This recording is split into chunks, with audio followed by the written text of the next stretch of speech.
World war 2 ನಂತರ ಇಟಲಿಯಲ್ಲಿ ತುಂಬಾ ಬಡತನ ಇರುತ್ತೆ. ಆಂಟೋನಿಯೋ ಅನ್ನೋ ಬಡವನಿಗೆ ತುಂಬಾ ಕಷ್ಟದಲ್ಲಿ ಒಂದು ಪೋಸ್ಟರ್ ಅಂಟಿಸೋ ಕೆಲಸ ಸಿಗುತ್ತೆ. ಆದ್ರೆ ಆ ಕೆಲಸ ಮಾಡೋದಕ್ಕೆ ಸೈಕಲ್ ಕಡ್ಡಾಯ. ಸೈಕಲ್ ನ ತಂದು ಕೆಲಸ ಶುರು ಮಾಡಬೇಕು ಅನ್ನೋ ಅಷ್ಟರಲ್ಲಿ ಮೊದಲನೇ ದಿನಾನೇ ಸೈಕಲ್ ಕಳ್ತನ ಆಗುತ್ತೆ.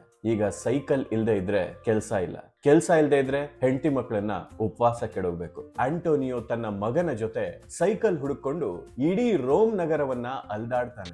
ಇದು ಡೇ 19 ಆಫ್ 50 ಡೇ ಚಾಲೆಂಜ್. ಇವತ್ತಿನ ಸಿನಿಮಾ ಬೈಸೈಕಲ್ ಥೀವ್ಸ್. ಈ ಕಥೆ ಕೇಳಿ ಹಾಲಿವುಡ್ ನ ದೊಡ್ಡ ಪ್ರೊಡಕ್ಷನ್ ಕೋಟಿಗಟ್ಲೆ ಫಂಡ್ ಮಾಡ್ತೀನಿ ಅಂದ್ರಂತೆ. ಆದ್ರೆ ಕ್ಯಾರಿ ಗ್ರಾಂಟ್ ನ ಹೀರೋ ಮಾಡಿ ಅಂತ ಕಂಡೀಷನ್ ಹಾಕಿದ್ರಂತೆ. ಆದ್ರೆ ಡೈರೆಕ್ಟರ್ ಅದನ್ನ ರಿಜೆಕ್ಟ್ ಮಾಡಿದ್ರು. ರಿಯಾಲಿಟಿಗೆ ತುಂಬಾ ಹತ್ರ ಇರಬೇಕು ಅಂತ ಯಾವತ್ತಿಗೂ ಕ್ಯಾಮ್ರಾನೇ ಫೇಸ್ ಮಾಡದೇ ಇರೋ ಒಬ್ಬ ಫ್ಯಾಕ್ಟರಿ ಕೆಲಸಗಾರನ್ನೇ ಈ ಸಿನಿಮಾದ ಹೀರೋ ಮಾಡಿದ್ರು.